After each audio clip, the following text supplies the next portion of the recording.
उसके बाद हमारे पास है मायराबैग्रोन, जो कि क्या है, B3 एड्रीनर्जिक एगोनिस्ट ड्रग है, यानी B3 रिसेप्टर पर ये काम करती है। जब ये B3 रिसेप्टर पे काम करती है तो ये करती है रिलैक्सेशन किसकी, डेट्रूसर मसल्स की। जब डेट्रूसर मसल्स रिलैक्स करते हैं तो जो ब्लैडर का कैपेसिटी है वो इंक्रीज़ हो जाती है, यानी पहले कम थी, उसके बाद ब्लैडर को वॉल्यूम होल्ड करने की जो कैपेसिटी है वो ज़्यादा हो गई है। जब वो ज़्यादा हो जाएगी तो जो ओवर एक्टिव ब्लैडर के पेशेंट्स होते हैं उनके अंदर यूज़फुल होती है कि ये ब्लड की कैपेसिटी को इंक्रीज़ करती है।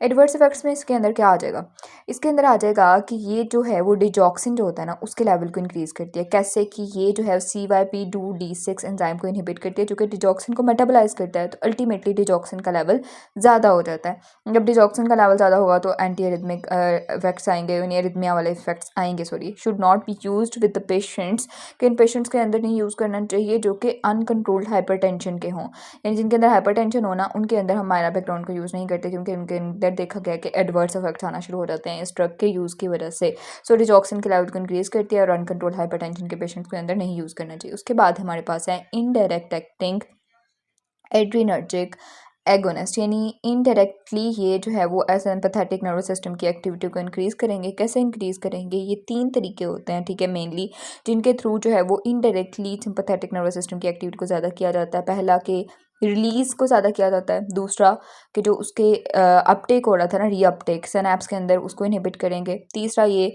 कि जो इनहिबिट करेंगे किसको, उसकी डिग्रेडेशन को। एक तो रीअपटेक को इनहिबिट करेंगे तो सिनैप्स के अंदर उसका लेवल ज़्यादा हो गया, डिग्रेडेशन को इनहिबिट करेंगे एपिनेफ्रिन और एपिनेफ्रिन को तो उनका लेवल ज़्यादा हो गया और उनके रिलीज़ को भी ज़्यादा कर दिया। सो इन 3 तरीक़ों से हम इंडायरेक्टली जो है वो एपिनेफ्रिन और एपिनेफ्रिन का लेवल ज़्यादा करते हैं और इसकी वजह से जो है वो सिंपैथेटिक नर्वस सिस्टम की एक्टिविटी ज़्यादा हो जाती है। अब सबसे पहले जो ड्रग डिस्कस की हुई है उसने लिपिन कोड के अंदर, वो है एम्फीटामिन। मैं आपको सारी साथ साथ बता रही हूँ चीज़ें, ये करेंगे तो होप सो आपका सारी चीज़ें क्लियर हो जाएंगी। एम्फीटामिन क्या है, एम्फीटामिन जो है वो इंडायरेक्टली एक्टिंग ड्रग है जो कि जो है वो सेंट्रली नर्वस सिस्टम को स्टिमुलेट करती है। सेंट्रल स्टिमुलेटर के तौर पर भी इसको कहते हैं कि इसका सेंट्रली स्टिमुलेटिंग एक्शन होता है। तो इस वजह से जो ड्रग एब्यूज़र्स होते हैं ना वो इस एम्फीटामिन को यूज़ कर रहे होते हैं। इस वजह से हम जो है वो इसको इतना प्रेफर नहीं करता है, इसको इसके यूज़ को।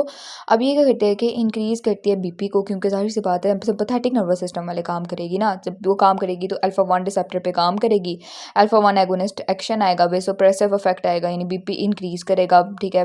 उसके बाद क्या करता है कि बीटा 1 को भी स्टिमुलेट करेगी। जब बीटा 1 को स्टिमुलेट करेगी तो बीटा 1 स्टिमुलेटरी एक्शन के रिजल्ट में जो कार्डिक एक्शन है वो ज़्यादा होंगे, यानी हार्ट रेट ज़्यादा होगा, कार्डिक आउटपुट ज़्यादा होगा, ये सारे इफेक्ट्स आएंगे। उसके बाद क्या करता है कि ये इंक्रीज़ करती है रिलीज़ ऑफ किसके, मतलब किसके रिलीज़ ज़्यादा होगा, कैटेकोलामीन्स। अब जो कैटेकोलामीन्स हैं उसके अंदर क्या आ जाएंगे, एपिनेफ्रिन आ जाएगा, नॉन एपिनेफ्रिन आ जाएगा।